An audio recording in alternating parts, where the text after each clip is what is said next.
প্রিয় দর্শক, স্বাগত জানাচ্ছি আমাদের প্রতিবারের মতো আমাদের এই ভালোবাসি কমিউনিটি অনুষ্ঠানে। ইসলাম চ্যানেল বাংলার নিয়মিত অনুষ্ঠান। আপনারা জানেন আমরা এই অনুষ্ঠানটি প্রতি বৃহস্পতিবার লন্ডন সময় সন্ধ্যা ৭টা থেকে ৮টায় প্রচারিত করে থাকি।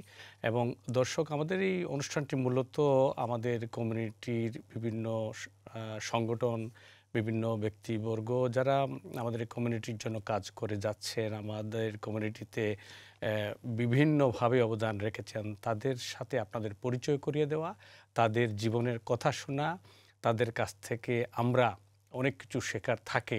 যেমন তারা কিভাবে আমাদের কমিউনিটিতে কাজ করে যাচ্ছেন, কেন করছেন, কি পেয়েছেন, আমাদেরকে কি দিতে চেয়েছেন, এ সব কিছুর জন্য আমরা আমাদের মূলত এই অনুষ্ঠানটি সাজিয়েছি। এবং প্রতিবারের মতো আমাদের সাথে একজন দুইজন অতিথি থাকেন, যে গুণীজনকে আপনাদের সাথে পরিচয় করিয়ে দিতে নিয়ে আসছি এবং নিয়ে আসি আমরা। এবং প্রতিবারের মতো এবারও আমাদের সাথে একজন গুণী অতিথি আসছেন। দর্শক, গুনার সম্পর্কে বলতে গেলে অনেক অনেক সময় লাগবে। আপনারা শুনবেন ওনার কথা, বর্ণাঢ্য জীবনের কথা। আমি পরিচয় করিয়ে দিচ্ছি আজকের আমাদের অতিথি সালমা নাসরিন ডলি।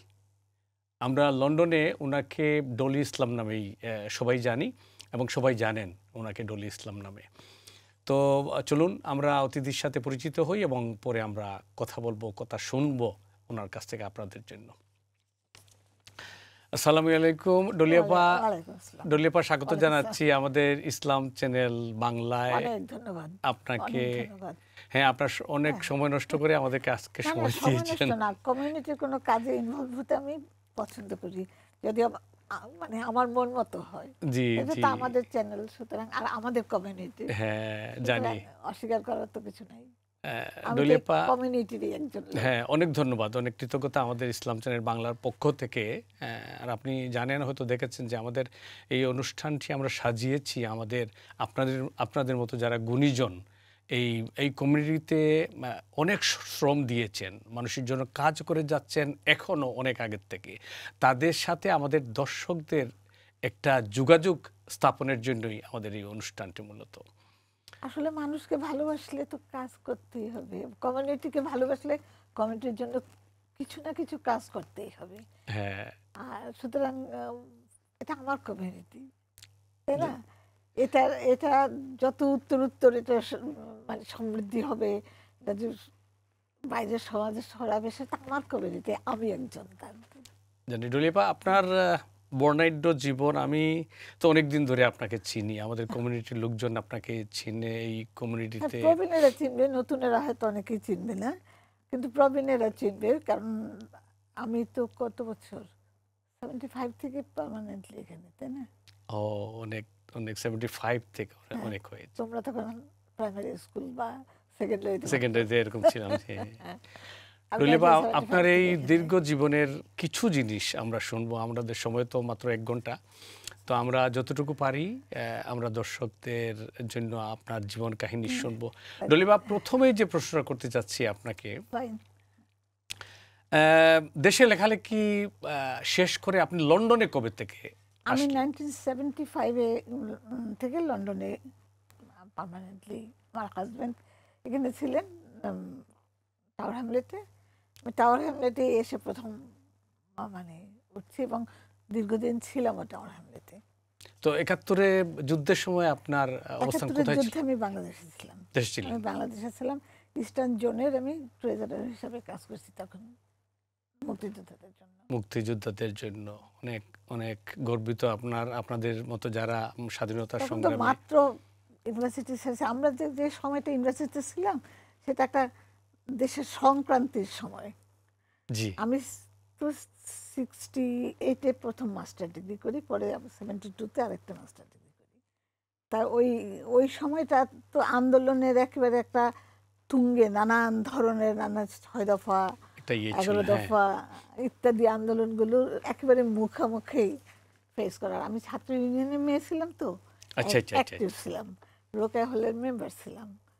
তারপরে যার ফলে মোটামুটি সম্পৃক্ততা অনেক বেশি ছিল, অনেক বেশি ছিল অনেক আর কি। বেশি ছিল। হ্যাঁ, নলিপা স্বাধীনতা যুদ্ধের কি কোনো স্মৃতি, তখন কত বয়স ছিল আপনার আমি 71-এ? তখন একটা কলেজে মাত্র চাকরি আরম্ভ করছি, আর মানে আরেকটা সাবজেক্টে এমএড মাস্টার ইন এডুকেশন করতেছিলাম। আচ্ছা আচ্ছা আচ্ছা, তখন হ্যাঁ ওই তবে সময়। আন্দোলন তো আরো আগে থেকে আরম্ভ হয়েছে, হ্যাঁ, ইনভলভমেন্ট আন্দোলন তো অনেক আরো আগে, আগে থেকে আরো আগে শুরু থেকে হয়েছে। তো একদিনের ব্যাপার তো নয়, সে বলতে গেলে 48 থেকেই মনে করা যেতে পারে, যদিও ভাষা আন্দোলনটা 52-তে, কিন্তু উম, মানে এই জিনিস 47-এ যখন দেশ ভাগ হলো তারপর থেকেই তো আমরা মানে বুঝতে পারলাম যে কত বড় ভুল আমাদের কাঁধে চাপিয়ে দেওয়া কাঁধে হলো। চাপিয়ে দেওয়া হতো। হুম। আরো অনেক প্রশ্ন আছে আপনার আপনার কাছে আমার আজকে হ্যাঁ আমাদের হ্যাঁ, দর্শকদের জন্য। খোলা মানে আহ, জিজ্ঞেস করে হ্যাঁ ডলিবা, স্বাধীনতা যুদ্ধের কি কোনো স্মৃতি মনে আছে আপনার? সবই মনে আছে। যুদ্ধ যেন কেউ না দেখে, যুদ্ধ যেন কেউ না দেখে।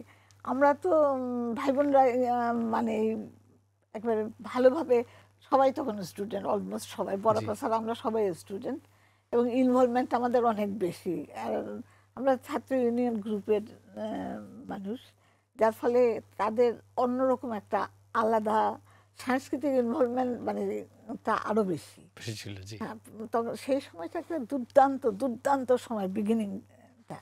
আমি 25শে মার্চের রাতের কথা বলি, আমাদের বাড়িটা তেতলা, আমাদের ওই তখন ওই এলাকায় আমাদের বাড়িটাই দাঁড়ালে একদম স্টেডিয়াম পর্যন্ত দেখা যেত ও ছাদে থেকে। আমার মনে আছে রাত্রি তখন 12টা, 12:30, 1টার দিকে আমার ভাইরা সব ব্যারিকেড দিতেছে, গাছ কেটে কেটে ব্যারিকেড দিতেছে। তার মধ্যে তার মধ্যে যখন আরম্ভ হলো, আমার ফ্রিজের উপর আমার একটা ছবি ছিল, ঝাঁঝান করে সমস্ত বিল্ডিং এর উপর যখন কাঁপতেছিল। হ্যাঁ বম্বিং, মানে কামানের আওয়াজ, ওগুলো তো আমাদের পরিচিত শব্দ না, জি, এরকম করে কাঁপতে কাঁপতে ছবিটা পড়ে যে ভেঙে গেল। এখনো মনে আছে এগুলো। এখনো মনে আছে সেই শব্দ। আর না, ভুলার তো কথা না, কারণ আহ, আমরা সম্পৃক্ত ছিলাম জি সেই সময়টা সব রকম ভাবে। 29 তারিখে আমাদের ঢাকা ছাড়তে হলো, একসাথে আমরা 96 জন লোক ঢাকা ছাড়লাম আমাদের বাড়ি থেকে, কারণ আমরা পুরনো ঢাকায় থাকি, আত্মীয় স্বজন বন্ধু বান্ধব সব যারা ঢাকায় নানান জায়গায় ছড়িয়ে ছিটিয়ে ছিল। আমাদের বাড়ির কাছে থেকে মানে সহজ ছিল পার হয়ে, বুড়িগঙ্গা পার হয়ে জিঞ্জিরার দিকটায় যাওয়া, যাওয়া আর হেঁটে কি। যেতে হলে, যার ফলে আত্মীয় স্বজনরা সব আমাদের বাড়িতে আশ্রয় নিল। মানে আহ, আমার মনে আছে যে 2 ঘন্টার জন্য যখন 25শে মার্চ তো গেল, 27শে 27শে মার্চে যখন ওরা কারফিউটা তুললো জাস্ট 2 ঘন্টার জন্য, আব্বা তখন আমার ছোট চাচা এবং ছোট মামা, এরা দুজন আমাদের বাড়িতে থেকেই পড়তেন, ওদেরকে পাঠালো রোকেয়া হলে আমার বন্ধু বান্ধবদের নিয়ে আসার জন্য, যে আচ্ছা যতজন ধরে স্কুটার যদি পাওয়া যায়, স্কুটারে যতজন ধরে নিয়ে আসো। 6-7 জন ওরা চলে আসলো আমাদের বাড়িতে তখন, এই এক কাপড়ে সব রোকেয়া হল থেকে।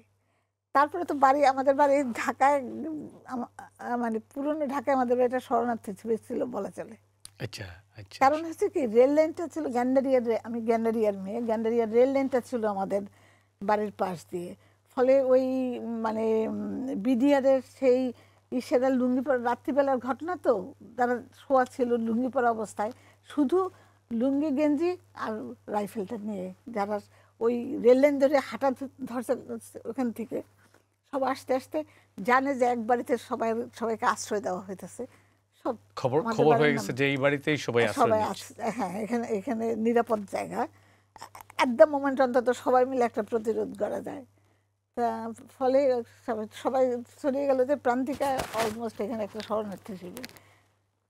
হ্যাঁ, সুতরাং সবাই, বহু লোক। আসলে সেই তারপরে স্মৃতিগুলো এখনো ভুলার না, অনেক ভুলার না, মানে স্বাধীনতা ভুলার না। যুদ্ধের আমার ইতিহাস। মনে আছে জানো, আমি আমি যে যে আমরা বাড়ি থেকে বের হই, আমরা 96 জন লোক, আব্বা যেতে পারবেন না, আব্বা হার্টের রোগী ছিলেন, হাঁটতে গেলে ওনার পেইন উঠে যায়, পেন আব্বা হচ্ছে। বলেন আমার জন্য তোমরা ধরা পড়বা, কারণ আমাকে তোমরা রাস্তায় ফেলেও যেতে পারবে না, আমি তো হাঁটতেও পারবো না হ্যাঁ তোমাদের সাথে, সুতরাং আমি বাড়িতে থাকি।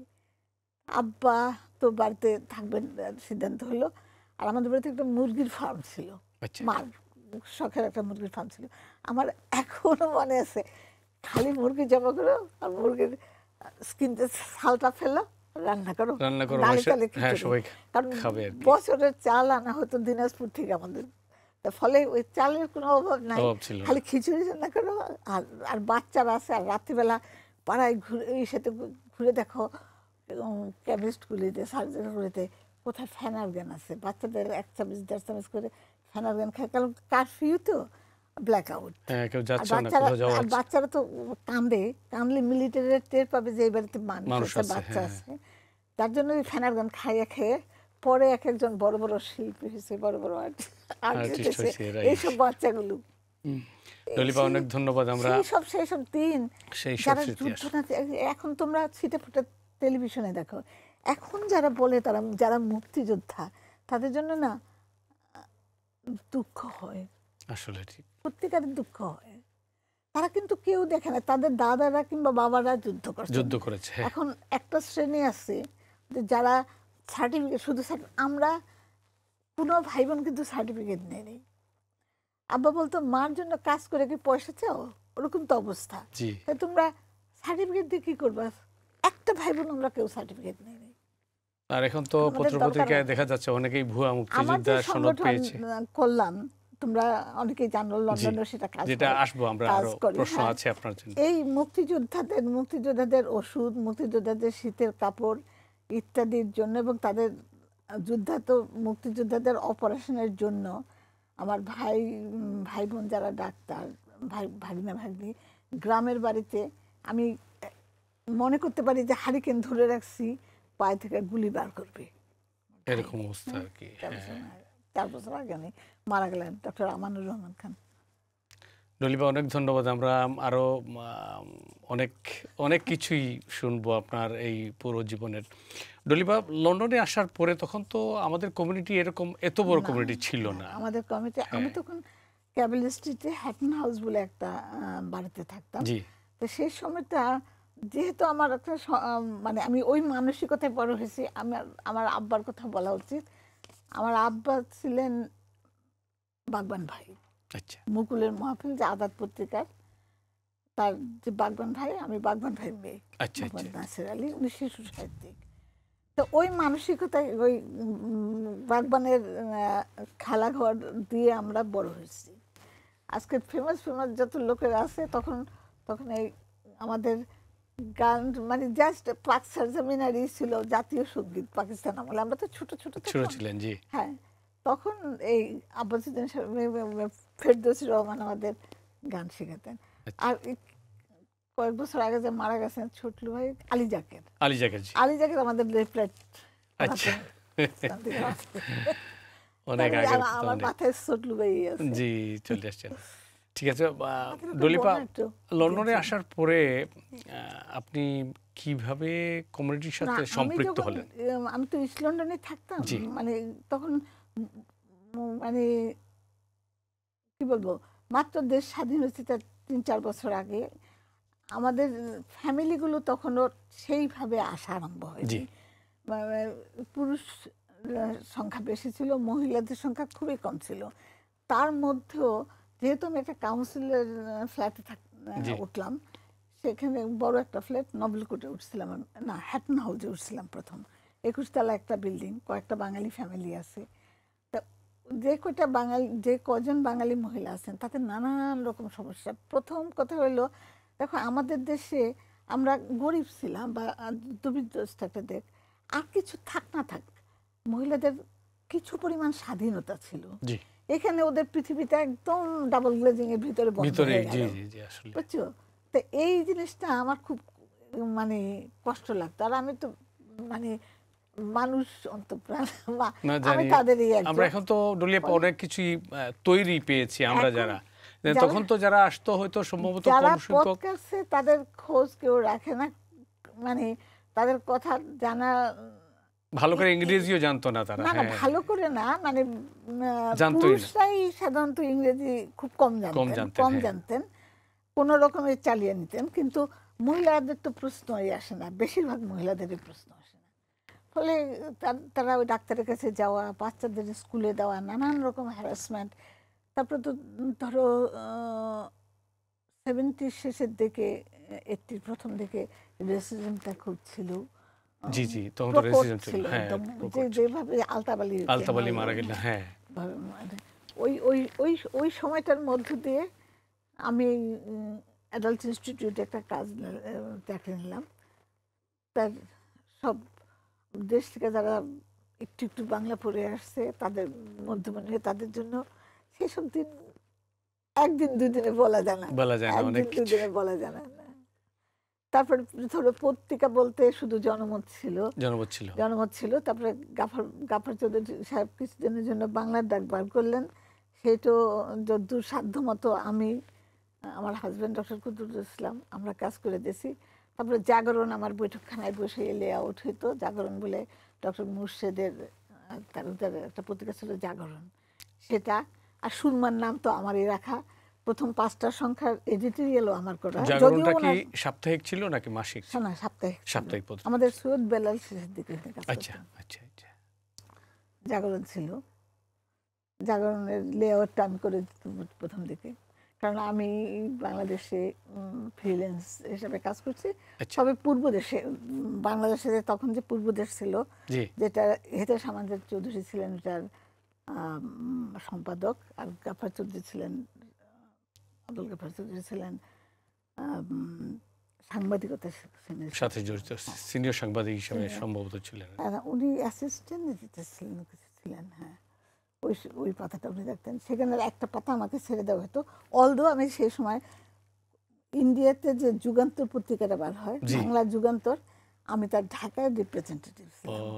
যুগান্তরের যে সম্পাদক ছিলেন দক্ষিণারঞ্জন বসু, তার ছেলে কল্যাণ বসু এখানকার ম্যানেজার ছিলেন। আমি আর কল্যাণ, আমি ওটার সাংবাদিক ছিলেন। অনেক অনেক। যখন তোমার জাসদ আর আওয়ামী লীগ যখন ভাগ হয়, সেদিন যেহেতু আমি একটা পিচ্ছি মেয়ে ছিলাম, যদিও অবশ্যই আমি পাশ করে গেছি তখন, আমি আর কল্যাণ বসু দুজন মিটিংয়ে, যেহেতু সাংবাদিকের ব্যাস, সুতরাং প্রথম সারিতে বসে সম্মান, আবার বাচ্চা একটা মেয়ে, তারপর বাবারও পরিচিতি আছে একটা, সব দিক থেকে। আর জানো তো আমাদের দেশের বাবার পরিচিতি থেকে একদম প্রধানমন্ত্রী পর্যন্ত হওয়া যায়, বাবার পরিচিতিতে প্রধানমন্ত্রী পর্যন্ত হওয়া যায়। তাই যাই হোক, এনিওয়ে, তা যখন গন্ডগোলটা লাগলো, ভাগ হয় জাসদ, আর জাসদের জন্ম, আর মানে ছাত্রলীগের যে দুটা ফাটলের মধ্যেখানে পড়ে গেলাম। কল্যাণ আমাকে বললো, তুই বসছিস, তুই এখানে থাক, আমি দৌড় দেই ওদের সাথে, ভাগ হয়ে বার হয়ে যা। সেসব দিনগুলো না দেখলে কেউ বিশ্বাস করবে না। ইতিহাস কিন্তু আমাদের দেশের সত্যি ইতিহাস, মানে যে যখন রাজা হয় তার নামে গুণগান গাওয়া হয়, সে তখন জন্মই নাই হয়তো, আসলে চুপ করে থাকা বুদ্ধির কাজ, হ্যাঁ, চুপ করে থাকা বুদ্ধির। দুঃখ লাগে, কষ্ট লাগে। এই গত বছর মারা গেলেন আশফাকুর রহমান খান, আমার মামাতো ভাই। ওরে আমি বলতাম, ওর কথা আমি জানি যে 3 দিন ও বাড়িতে আসে না। সে বাংলাদেশ বেতার, তখন তো বাংলাদেশ বেতার ছিল না, পাকিস্তান রেডিও বা এরকম কিছু একটা ছিল। দেশাত্মবোধক গানগুলো যেগুলো বাজতো ভারতে, মানে কলকাতাতে, ও নিজের গায়ে লাইব্রেরিতে ঢুকে নিজের গায়ে টেপ জড়িয়ে 3 দিন না খেয়ে লাইব্রেরির ভিতরে বসে বসে এই টেপ নিজের গায়ে জড়িয়ে গেঞ্জি পরে, তারপরে পাঞ্জাবি গায়ে দিয়ে, ওই মিলিটারিরা তো তখন রেডিও অফিস পাহারা দিতেছে। মানে এটা হলো 27 কি 28 তারিখ, 28 না 29 তারিখে সেখান থেকে বেরিয়ে আসছিল। তারপরে মাঝে মাঝে আমি বলতাম যে তোমার লজ্জা করে না যে ইতিহাস এত বিকৃতি হইতেছে, দেখো না, মারা গেছেন গত বছর জন্য। ডুলিপা, অনেক ধন্যবাদ আপনাকে। আমরা আসলে এই অজানা ইতিহাসগুলো আমরা জানতে পারছি আপনার কাছ থেকে। আমাদের দর্শকরা হয়তো আসলেই দেখছেন এবং জানবেন অনেক কিছুই।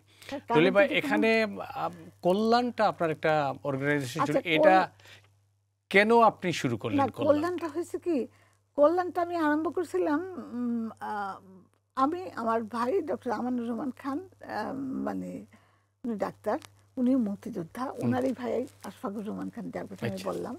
আমরা সব ভাই বোনরাই তখন স্বাধীনতার সপক্ষে কাজ করে গেছি। এখন কল্যাণটা আরম্ভ হয়েছিল মুক্তিযোদ্ধাদের সাহায্যের জন্য। মুক্তিযোদ্ধাদের সাহায্যের জন্য। তুমি বললে যে আপনার কিছু কিছু কি মনে আছে একটা দিনের একটুখানি ঘটনা বলি, হ্যাঁ সেটা হ্যাঁ 14 অবশ্যই অবশ্যই। সেটা হলো 14ই ডিসেম্বরের কথা। 13ই ডিসেম্বর না 14ই ডিসেম্বরের কথা। 14ই ডিসেম্বরে আমাদের পাশের বাড়িতে যে ফ্যামিলিতে থাকতো ওরা ছিল ইউপির লোক। তো যে মহিলা ইয়াং একটি মেয়ে, এবারে বউ, সে ছিল বাঙালি মেয়ে। সে আমার মাকে মা ডাকতো। আর তাদের দুটো ছোট ছোট বাচ্চা ছিল। আর ওর হাজব্যান্ড ছিল স্পাই, সেটা আমরা জানতাম না। ও তার এশিয়াটিক প্রেস বলে পুরনো ঢাকায় পাটুয়াটুলিতে একটা প্রেস ছিল, উনি ছিল ইনফর্মার। পাড়ায় যেদিন রেড হবে, মিলিটারি আসবে, সেদিন সেদিন ওই ভদ্রমহিলার নাম ছিল শ্যামা, ডাকনাম। তো শ্যামা মাকে বলতে যে মা ডলি আজকে আমাদের বাড়িতে থাকুক, আজকে লায়স, ওর বাচ্চাটার নাম ছিল লায়স, আমার এখনো মনে আছে, 50-52 থাকার কথা। ওর আব্বা তো বাসা নাই, ও আজকে আমাদের বাসায় থাকতো। আমাদের বাড়িতে ছিল একটা চেয়ার, আর ওদের আমাদের বাড়িতে ছিল আমাদের সাইডে কয়টা ইট দিয়ে উঁচু করে দেওয়া হয়েছিল দেয়ালে। রাত্রিবেলা ওদের সাইডে মানে মিলিটারি আসলে যেন ওই সাইডে যেতে পারে, আর ওদের এখানে ছিল একটা চেয়ার দেয়া।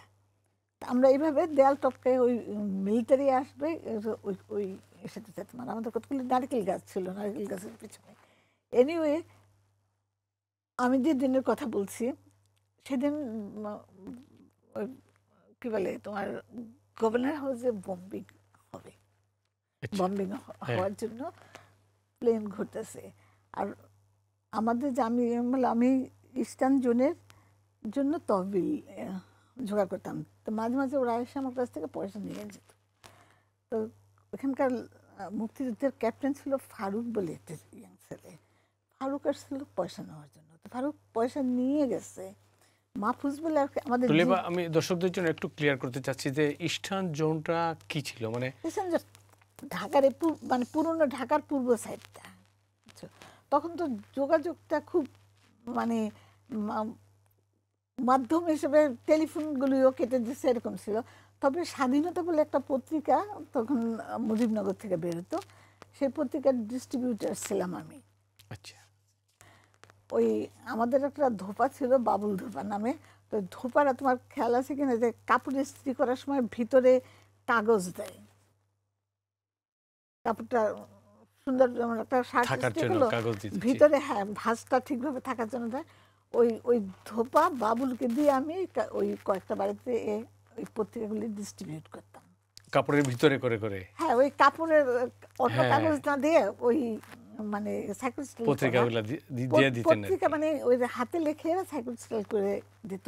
ওই পেজগুলো কাপড়ের ভাঁজে ভাঁজে দিয়ে দেওয়া হতো যেন ওইভাবে আমি জেলখানার ভিতরেও আমার নিজের ভাই ইফতেখার রসুল জর্জ, ওরা যখন ধরে নিয়ে গেল রুমি জামি জাহানারা ইমামের ছেলেদের আর ওকে একদিনে একসাথে ধরে গেছে, এক গাড়িতেই ছিল। এই গাড়িতে নিয়ে হ্যাঁ, তো ও যখন জেলখানায় ছিল ওই ক্যাম্পের ভিতরেও আমি ইসেতেও ওই ওরে পত্রিকা পাঠাতাম, এটা সেটা স্যান্ডেল প্যাঁচায়া, এই লুঙ্গি প্যাঁচায়া, এভাবে ওই কাগজগুলো দলীপ, আমরা আমরা একটু ছোট, আমি জানি তুমি আমাদের এই কমিউনিটির কথাই শুনবে না না। এটাও শুনবো, ওটা এটা আমাদের আগের যেন আপনাদের ছোটবেলার ইতিহাসগুলো শোনা দরকার আমাদের জন্য। এবং আমি আবার আসবো, আমি ছোট্ট একটি বিরতিতে যেতে হচ্ছে, আবার বিরতির পরে আবার আপনার সাথে কথা হবে। দর্শক, আমরা ছোট্ট একটি বিরতিতে যাচ্ছি। আপনারা শুনছিলেন আমাদের প্রিয় ডলি আপার বর্ণাঢ্য জীবনের ইতিহাস, বিভিন্ন কমিউনিটিতে কাজ করার যে ইতিহাস তিনি করেছেন বা সক্রিয় ছিলেন। আমরা বিরতির পরে আবারও সে ডলি আপার কথা শুনবো, আমাদের সাথে থাকবেন। ধন্যবাদ।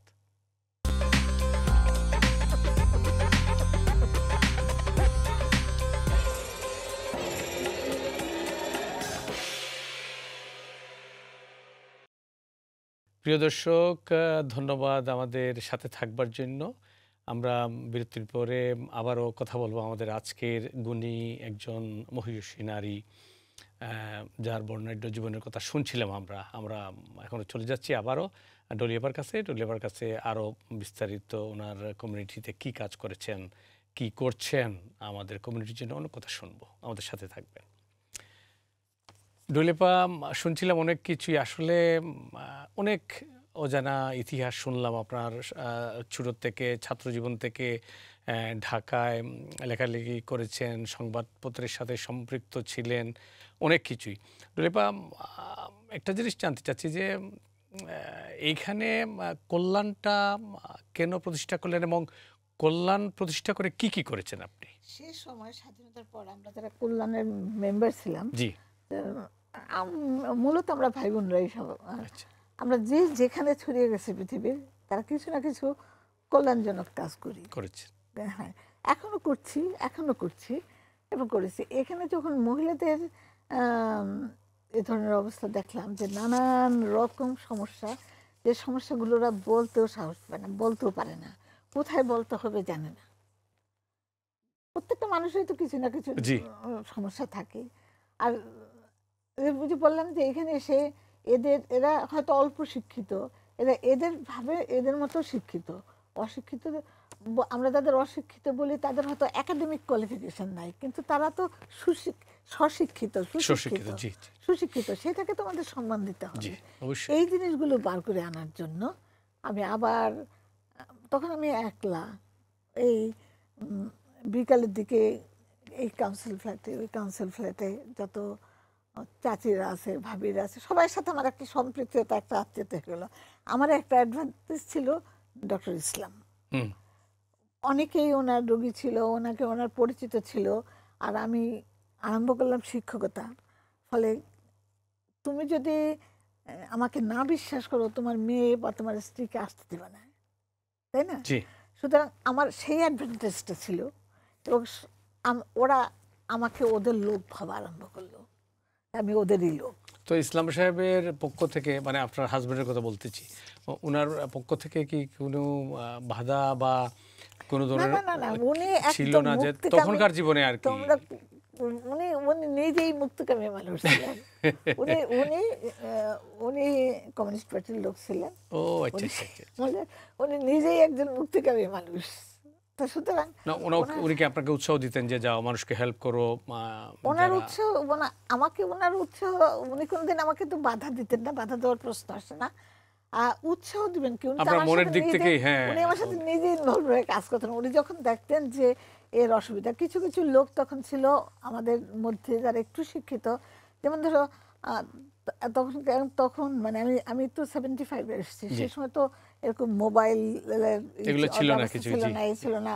ওই যেমন হোয়াটসঅ্যাপ আছে, ওর আদার সোর্স আছে, আমরা পট করে ফোনটা ধরে সাথে সাথে, আজকে সকাল থেকে 3বার ঢাকায় আমি কথা হ্যাঁ, বললাম, সেই সব তো ছিল না।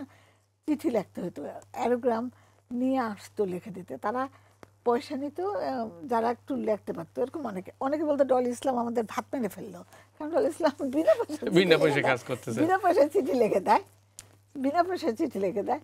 তো ওইভাবে ওই আমার আমার একটা বিশাল কমিউনিটি।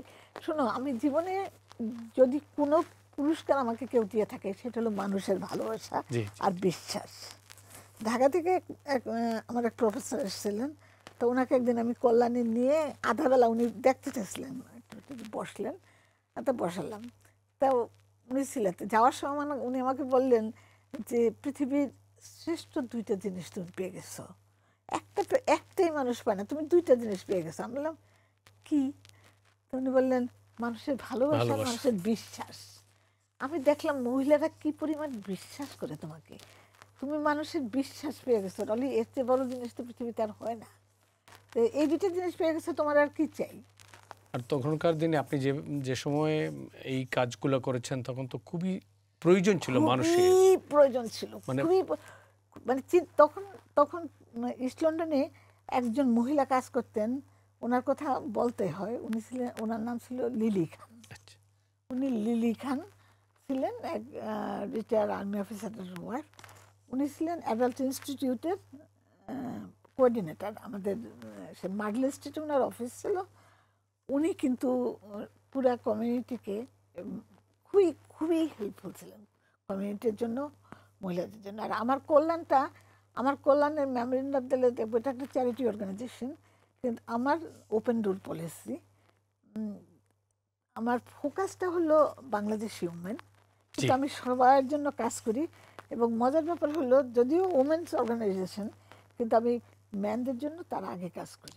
কারণ ভদ্রলোকদের মানে এসে পুরুষের জন্য কাজ না করলে সে তার মেয়েটিকে আসতে দিবে না, সে তার স্ত্রীকে আসতে দিবে না, শুধু সে জানবে না এখানে কি হচ্ছে। জি। সুতরাং আমি মানে সবার জন্যই উন্মুক্ত ছিল, যে আমি ডলিয়াপা হয়ে গেছি। ডলিয়াপা,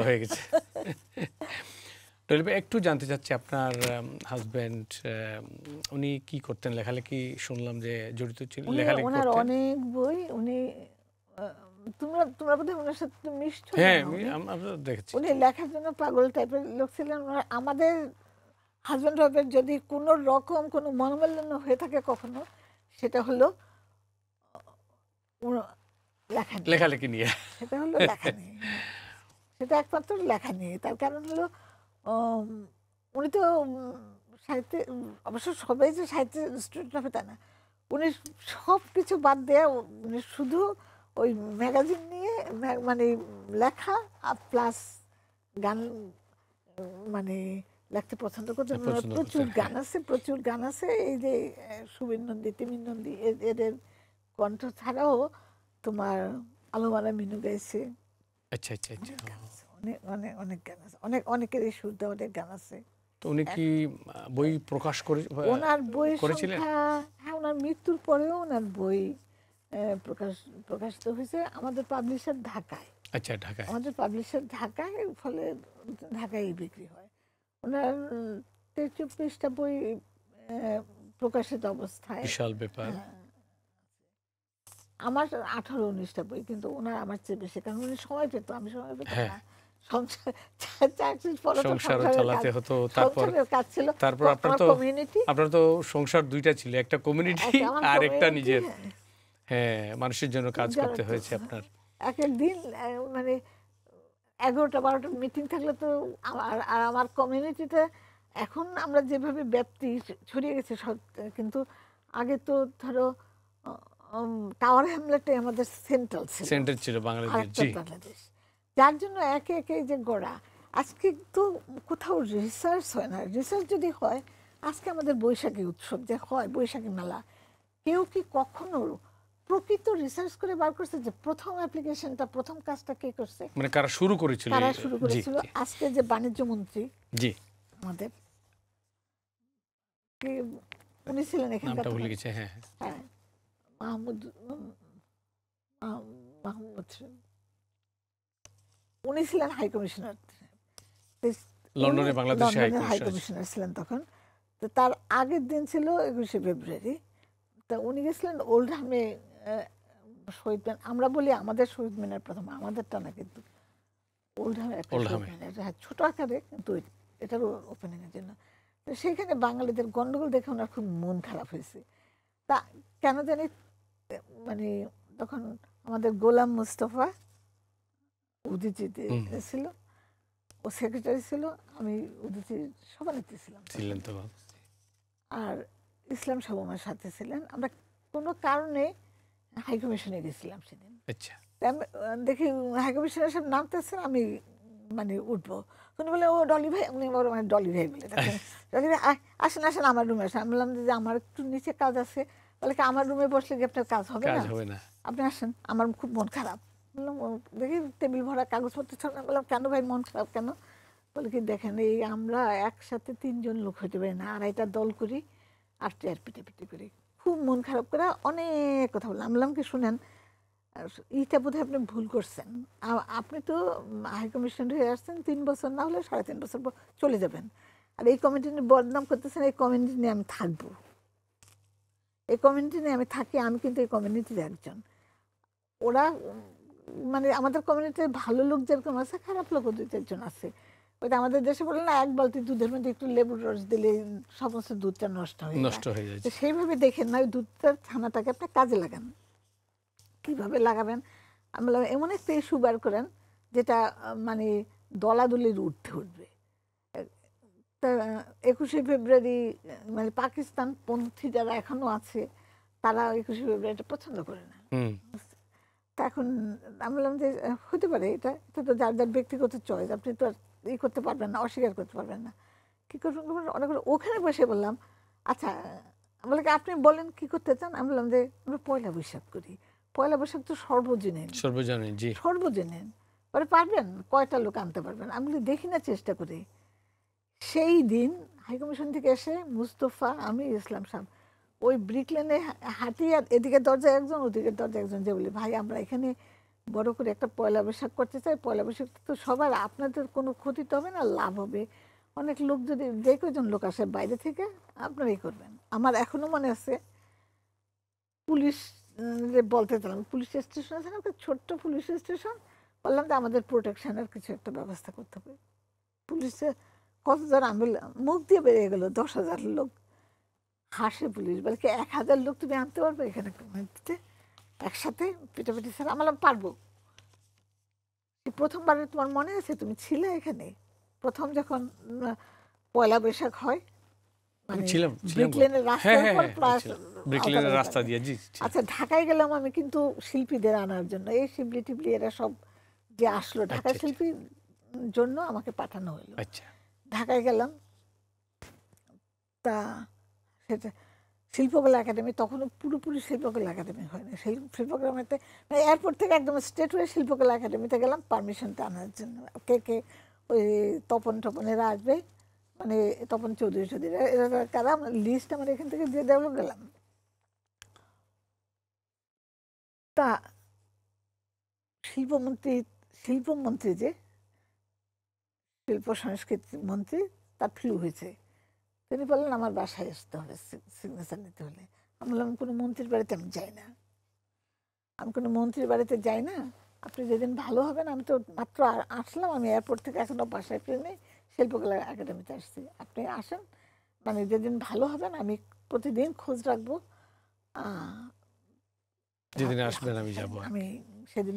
দলীপা, আমাদের আসলে সময় তো চলে যাচ্ছে, অনেক ব্যাপার আপনাদের, তুমি একেবারে পুরনো ঝুলিটার মধ্যে হাত না জানি, অনেক সময়ের ব্যাপার আপনার এই ইতিহাস বা আপনার। এখন এইটুকুই শুধু, কেউ কেউ কিন্তু সত্যিকারের ইতিহাসটা জি, অনেকে জানেও না, আসলে চর্চাও করে না অনেকে। মানে কি, এটা জানতে চায় না বলেই তো জানে না। আমরা জানতে চাইলে তো জানবো, তাই না? আমরা জানি না যে, মানে ওই আমাদের দেশে এখন যে অবস্থা না, বাচ্চাদের জিজ্ঞেস করো যে চালটা ভাতটা কোথা থেকে আসে, টেবিল থেকে আসে, রান্নাঘর থেকে আসে, চাল থেকে আসে। ও গাছ, ধান গাছ কয়টা বাচ্চা চিনি এখন, সেটাও আমার সন্দেহ। দলীপা, আরেকটা ব্যাপার জানতে চাচ্ছিলাম যে, আমি শুনে খুবই খুশি হলাম, ইসলাম সাহেবও লেখালেখির সাথে সম্পৃক্ত ছিলেন, অনেকগুলো বই বেরিয়েছে, আপনিও লেখালেখির সাথে আপনার সাংবাদিকতা জীবনের ইতিহাস, লন্ডনের আপনার কমিউনিটির জন্য, মহিলাদের জন্য, পুরুষদের জন্য কাজ করেছেন। আমার দুঃখ নাই, সুরমার নামটা সুরমা পত্রিকার নামটা কিন্তু আমার দেয়া, কিন্তু সেটা যদি বশির সাহেব জীবিত থাকতেন উনি বলতে পারতেন। তখন আমি মাডলি স্ট্রিটে পড়াতাম, ওনার একটা পিকচার প্যালেস না কি নাম ছিল, ওনার একটা সিনেমা হল ছিল এই কমার্শিয়াল রোডের কোনাটার মধ্যে, হ্যাসল স্ট্রিটের উল্টা দিকে। আর মাডলি স্ট্রিটের পিছনেই অ্যাডাল্ট ইনস্টিটিউটটা। উনি একটা সিনেমা 3 ঘন্টা চলতো, তো আরম্ভ করে দিয়ে উনি আমার কাছে এখানে চলে আসতেন কথা বলতে বলতে। এই ওনার পয়সা ছিল, ওনার একটা সুন্দর মানসিকতা ছিল। কিন্তু পরবর্তী সময় একদিন আব্দুল গাফার চৌধুরী আমাকে বলে, তুমি তো ইসের হাজবেন্ড হয়ে গেল। আমি বললাম কেন, কিভাবে? বলে কি, আমরা জানি যে সুরমা তোমার রাখা নাম, হ্যাঁ, সম্পাদকীয় তোমার করা, অথচ ওরা তো বলে যে বলুক, অসুবিধা নাই। আমি বললাম গাফার ভাই, পথ কেটে দেওয়া আমার অভ্যাস, কে ওই পথ দিয়ে হাঁটলো আমি আর ফিরে দেখি সেটার ব্যাপার না, কমফোর্টেবলি হাঁটলো কিনা, সেই জন্য আমি পথটা কেটে দিচ্ছি। দলীপা, সময় শেষ হয়ে যাচ্ছে, একটা ব্যাপারে জানতে চাচ্ছি যে আমাদের নতুন প্রজন্মের জন্য আমরা একটা ভীষণ চিন্তিত যে আমাদের নতুন প্রজন্ম যারা এখন জন্ম নিচ্ছে, যে সমস্ত ছেলেমেয়েরা, তাদেরকে ঠিক মতো আমরা পারছি না বাংলা কৃষ্টি কালচারে সম্পৃক্ত করতে। এদের জন্য কি বলবেন? এরা তো আমাদের ভবিষ্যৎ, আমাদের পরে তারা যদি ঠিক মতো আমরা কিছু করে দিয়ে যেতে না পারি, তাহলে তো আমাদের যে নতুন প্রজন্ম, জি, আসলে তাদের জন্য আমিও চিন্তিত। শুধু এখানে না, দেশের যে নতুন প্রজন্ম আমি তাদের জন্য চিন্তিত। একদম দুইটা ভাগ। আমি দুইটা আমাদের ভাগ। বাড়িতেই দেখে এলাম যেটা একেবারে দুইটা ভাগ, দুইটা ভাগ। প্রথম, আর এখানে যে নতুন প্রজন্ম বলতেছে এরা কিন্তু আমাদের ফোর্থ এডিশন। ফোর্থ এডিশন, জি জি। থার্ড, আমরা আমাদের সেকেন্ড এডিশন আমি এসে যাদের পেয়েছি ফার্স্ট অ্যান্ড সেকেন্ড এডিশনটা আমাদের হাতে। আমি তো সিক্স ফর্ম কলেজগুলোতে পড়াতাম, সেকেন্ডারি স্কুলও পড়েছি। তো এখন আমরা যে বাচ্চাদের তৈরি করছি তাদের মন মানসিকতা, তারা কিন্তু অনেকেই দেশ থেকে 2-3 পর্যন্ত বাংলা পড়ে এসেছিল, 3-4 পর্যন্ত। তাদের বুকের গভীরে রয়ে গেছে, যদিও লন্ডন চলে যাবো, লন্ডন চলে যাবো বলে আর কি। ডলিপা, আমি সংক্ষিপ্ত, আমাদের সময় চলে গেছে। আর আরেকদিন আপনাকে নিয়ে আসতে হবে, কারণ অনেকগুলো প্রশ্ন ছিল আপনার জন্য, আজকে সময়ের জন্য করতে পারছি না। আপনি যদি সংক্ষেপে, অবশ্যই আরেকদিন আপনাকে আমাদের দরকার, আমাদের এই কমিউনিটি অনুষ্ঠানের জন্য অবশ্যই আসবেন। যদি আপনি এখন অবসরে, সংক্ষিপ্তভাবে অবসরে কিভাবে সময় কাটান? আমি একটা উপন্যাস, আমি প্রচুর গান শুনি, গান গাইতে পারি না কিন্তু প্রচুর গান শুনি, মনটা একটু সচেতন থাকলো আর কি। জি, পড়াশোনা করি, প্লাস আমি একটা উপন্যাসে হাত দিছি। আমার কিছু বই আছে জানো? জানি, জি। হ্যাঁ, আমার বই নিয়ে এখানে সিনেমা হওয়ারও জন্যও এরা নিছিল, সেটা হয় না, এটা হয় নাই ওদের সাথে আমার, বিবিসির সাথে আমার ডিলটা হয় নাই। দলীপা, যদি সংক্ষেপে, আমরা অবশ্যই, আমি দুঃখিত যে সময় চলে গেছে, আপনি সংক্ষেপে দর্শকদের জন্য যদি আমাদের ইসলাম চ্যানেল বাংলার দর্শকদের জন্য কিছু বলে আমরা শেষ করে নেব আর কি। ইসলাম চ্যানেলের বাংলা না, আমি সমস্ত বাঙালির জন্যই বলি যে আমরা কিন্তু একটা প্রচণ্ড মানে দুর্যোগের মুখে আছি। আমরা যদি বাংলাটাকে সত্যিকারে বাঁচাতে চাই, এটা শুধু স্কুল বা শিক্ষকের মানে দিয়ে আরম্ভ হবে না, এটা ঘরে থেকে আরম্ভ করতে হবে। একদম ঘরে থেকে আপনি আপনার বাচ্চাকে তার তার শিকড়ের সন্ধানটা দেন। তার কিন্তু একদিন না একদিন সে বেড়াতে গেলেও সে যেন প্রাউডলি বলতে পারে আমি বাঙালি। সে তার শিকড়টাকে খুঁজে বার করতে, যখন একদিন কিন্তু আপনার বাচ্চা জিজ্ঞেস করবে যে শিখাওনি কেন, আপনার উপরেই ব্লেমটা দিবে। অবশ্যই, হ্যাঁ, আপনার উপরেই ব্লেমটা দিবে। আমাদের অনেক ধন্যবাদ, আমাকে বিদায় নিতে হচ্ছে। তোমার বাচ্চাকে তুমি শিখেছো, আমার বাচ্চাকে আমি শিখেছি।